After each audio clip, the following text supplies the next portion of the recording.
So what you're looking at right now is the deck tech for Sygg River Guide, Good Guy Sygg, and my deck that I like to call Dial M for MER-DER. Murder, Merfolk, you get it. Yeah, it's that clever. Or lack thereof cleverness. Anyway, this is a deck you've seen probably 4 or 5 times on my channel, all against Relik before today. And I never did a deck tech because it was the first Mystery Tribal deck in the Relik Hunting segment. So let's do one right now in this downtime while we wait for next week when the new commander debuts. Go and vote for the new commander if you haven't already.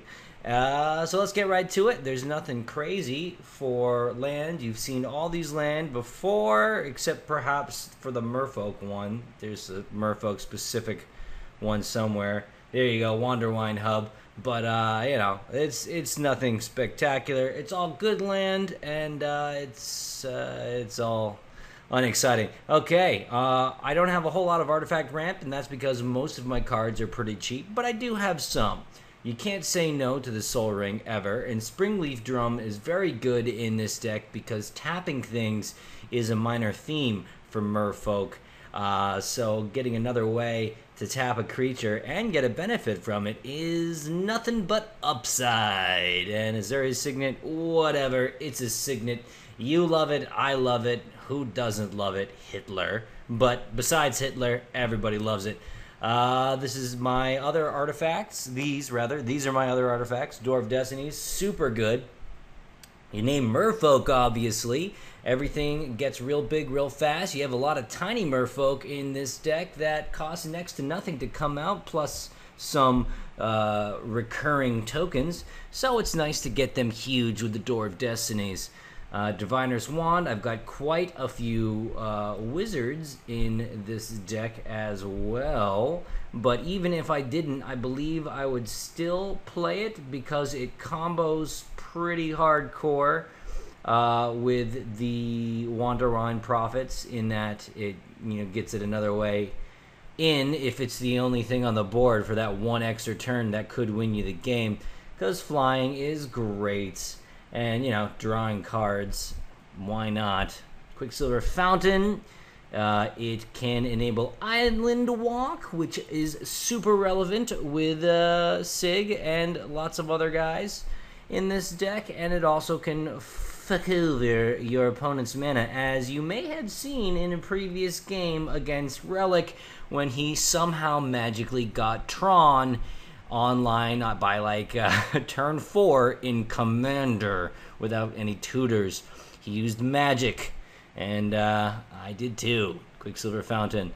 Lightning Greaves, always good to get something Shroud, maybe this should be the hexproof one, but I really like the equip 0 cost, so there it is. Now for my tiny merfolks. Now I will be the first to admit some of these merfolk aren't that great, but they're bodies that get, better with the synergies I have, with the Merfolk synergy I have. But I'm not happy to play a lot of these. But there's a limited choice. Limited choice. I'm not playing any other creatures besides Merfolk in a Merfolk Tribal because fuck you, that's why. Kosi's Trickster, usually relevant in Commander. This thing, if it comes down turn 1, it's almost a guarantee it'll at least be a 3/3 before it's dealt with. Almost a guarantee. Pretty sweet, actually. Enclave Cryptologist. Unexciting until you get it to level 3, and then it's pretty sweet. So, get it to level 3. Tide Shaper Mystic, another way to turn on Island Walk by itself. He's a piece of shit.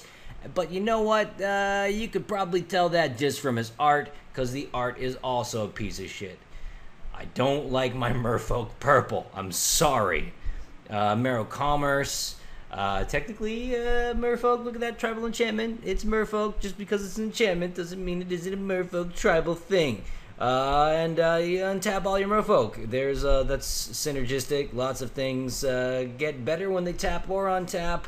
And it's always nice to give foe vigilance as well. Coral Helm Commander. Yeah, so get this to level 4, and you've got a Lord.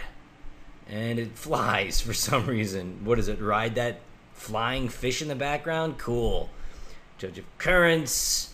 You know, gain some life. I remember back in Standard this thing was pretty cool. I played Merfolk in Standard and it was awesome. So I had to throw it in here. Probably less good than it was in Standard.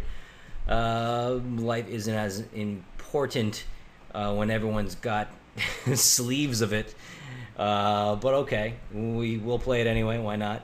Lord of Atlantis needs to have them lords. I think I have like 5 lords in this deck, and this is one of the original. This one affects my opponent's merfolk too, though. But that'll never be relevant ever, I promise. Sajiri Merfolk. It's a 3/2, probably, with first strike and lifelink. Okay, sure. Silvergill Adept, draw that card. Storybrook Angler. Good way to get your dudes in is to tap or untap opponent's stuff. Mainly tap. Storybrook Banneret. You really want to see this on turn 2. Oh yes. Then all your merfolk, which are pretty cheap to begin with, all come out even quicker. Harpoon Sniper. This thing's fantastic. It's removal. Whoa. Looks like a horse, right? Look at that face. That is not a merfolk's face. Get out. It's a horse's face. Anyway, yeah. It's good removal. Keep him back. Stony Brook Schoolmaster. Like I said, there's some synergy with things tapping. This is one of those things. Get a bunch of tokens, why don't you? MER-DER, all-star in this deck. The whole tapper on tap target permanent thing is so key, especially when you are getting your bigger merfolk in. You might want to get rid of some of the blockers, and tapping is the way to do that. MER-DER, I love him. Not in a sexual way, don't get any ideas, but he's great. Sage of Fables, make your wizards bigger, and, you know, there's probably like 10 wizards in this deck. And maybe draw some cards. Scroll Thief, super unexciting, but I have ways to get him in to draw that card. So, there he is. Wake Thrasher. So this can get pretty big the more, you know, the later it is in the game. So he's one of the few good late game merfolk by himself, because you tap all your lands, they untap, and he's a big guy. Drowner of Secrets, probably the least impressive thing in the entire deck. Honestly, I was just like, I want another body, and I guess maybe it can interfere with my opponent if he's top decking or whatever, and he knows what's coming. Super situational, not great. I'd get rid of it if I thought of something better, but I haven't. Where'd I go? Where'd that loser go? I don't even know. Whatever.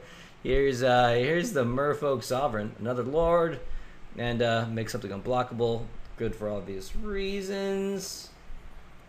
I have 4 or 5 counters in this deck, so there you go. But it's more like the tap 7 to counter a spell that's more relevant, I think. Yeah, 4 counters isn't a whole lot to get the Lull Mage Mentor going, but you know, I counter 1 spell by tapping 7 Merfolk, and I'm pretty happy because hilarious. Sigil Tracer. Tap some wizards and copy a card. I've got lots of removal. It's pretty good to copy the single target removals. Steambed Aquatex.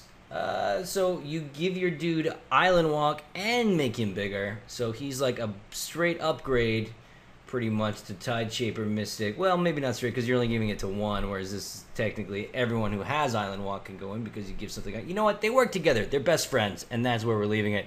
Thought Adele Acquisitor. Super great card. Even I would play this in most blue decks, Merfolk or not. There are so many artifacts in Commander. Everybody plays artifacts. It's good to steal them. Real goods to steal them. Summon the School. It's obscene in this deck, and the fact that you can bring it back from the graveyard like every turn when you get a big enough army just makes it even more crazy. Follow Sage, Talking about the tap synergy, why not draw a card? Master of Waves, new card. This was added via a suggestion by somebody when they saw me play Relik with it the first time. It's pretty cool. It's pretty cool. I like it.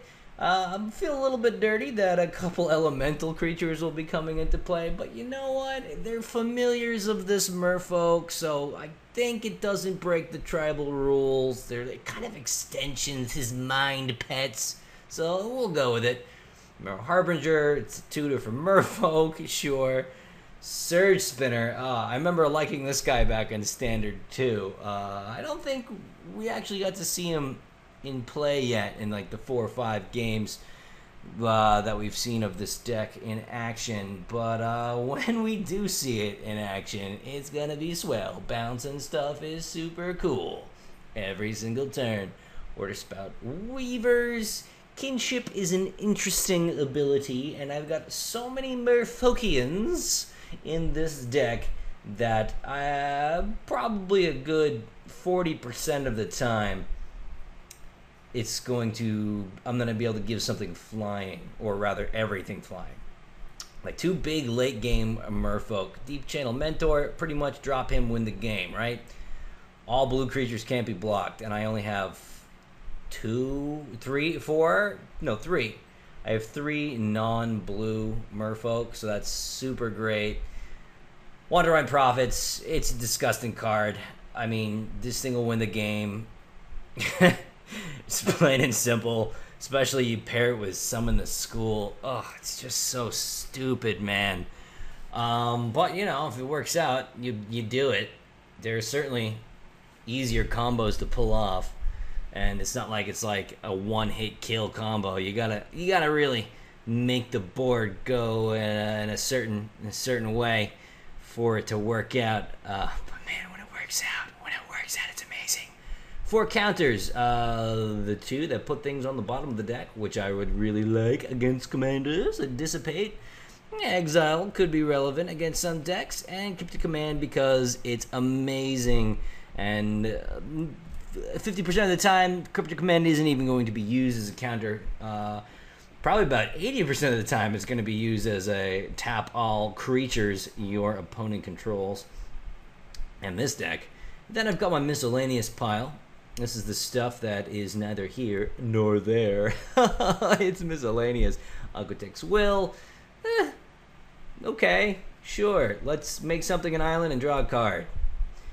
Distant Melody. Let's draw several cards. Rite of Replication. Let's make a bunch of dudes.